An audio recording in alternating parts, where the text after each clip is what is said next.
Guys, welcome to this new video. This time around we are going to discuss, actually not exactly to discuss, but to complete some sentences.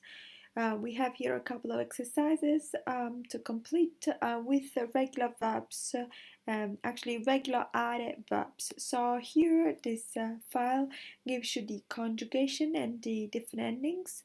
It also makes clear that when a verb ends with care or gare, basically with a C or G before are, you would have the H for tu and noi, okay, and that is like to keep the hard sound, okay.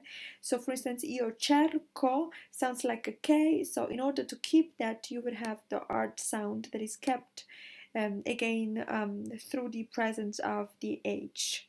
That is for cercare, to look for, and pagare, which is to pay.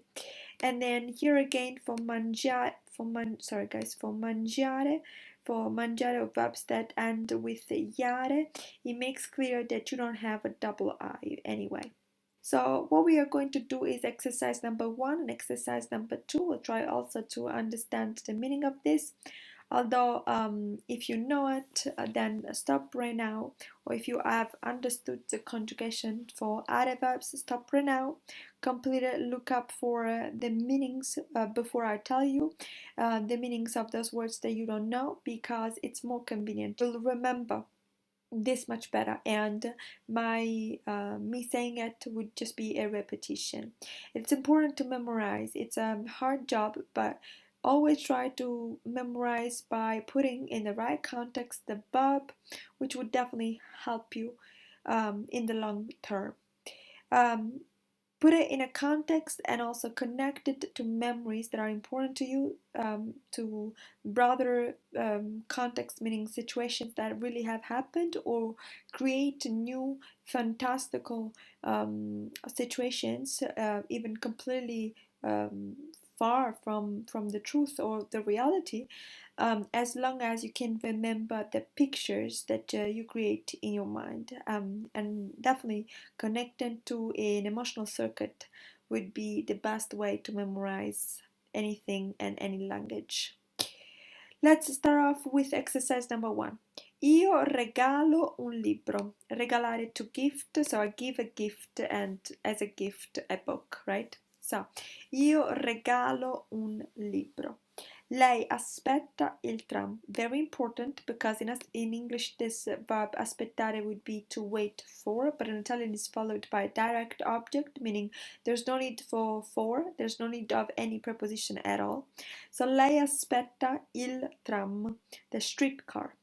Tu guardi la TV. Do you watch TV? Tu guardi la TV.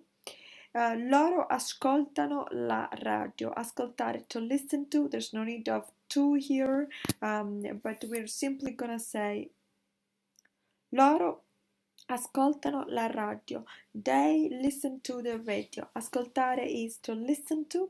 There's, however, here meaning in Italian, no need of putting any to or any a.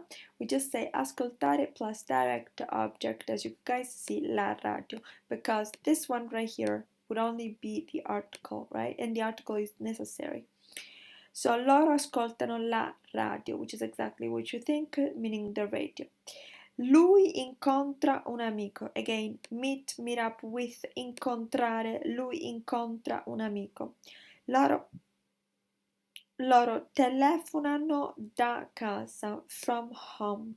Telefonare, paradoxically here, guys, telefonare, it's usually telefonare a plus somebody. Ok, so io telefono a lui telefona alla sua amica, loro telefonano a noi, ok? Or voi telefonate a Maria. So telefonare, it's usually telefonare a, and it's important to take note of this. Number 7, noi amiamo l'Italia. We love Italy, and yes, there is article even before the name of a country. Okay, noi amiamo l'Italia. Paghi tu questa volta? So paghi and then tu, because we want to highlight who is the subject, who is going to pay this time. So it's like saying in English, is that you who is going to pay this time? Questa volta, this time.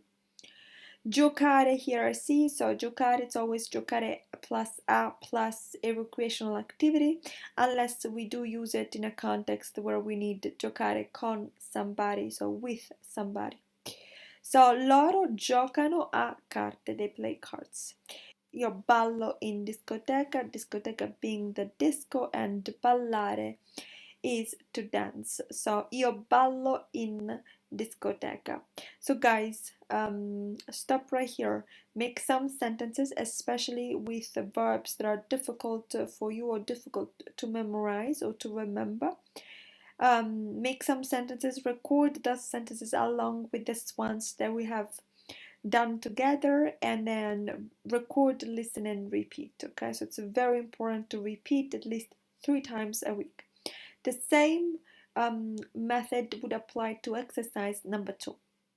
Exercise number 2, let's have a look here. So Cinzia compra una valigia. Comprare, to buy, valigia, suitcase. Cinzia compra una valigia. Paola abita a Roma. A plus city, abitare, to live. Paola abita a Roma. Tu spieghi le regole. Spiegare, to explain, it's a gare verb, so tu spieghi with the H. Le regole, the rules. Lui trova il numero. He finds the number. Trovare is to find. Gina suona il piano. This is to play, but contrary to giocare, suonare is to play a musical instrument. Gina plays the piano. Luca non dimentica i nomi. So subject and then non, which is the negative. Dimenticare is to forget. So Luca doesn't forget the nouns or the names. Perché non prepari un tè? Why don't you make a tea? Lei parla italiano? Does she speak Italian? Gli studenti formano delle frasi, form, create some sentences. Delle, there, stands for some. You could simply have formano le frasi, and then loro usano una nuova tecnica. They use a new technique. Again, without repeating this too many times, make some sentences of your own, record these ones,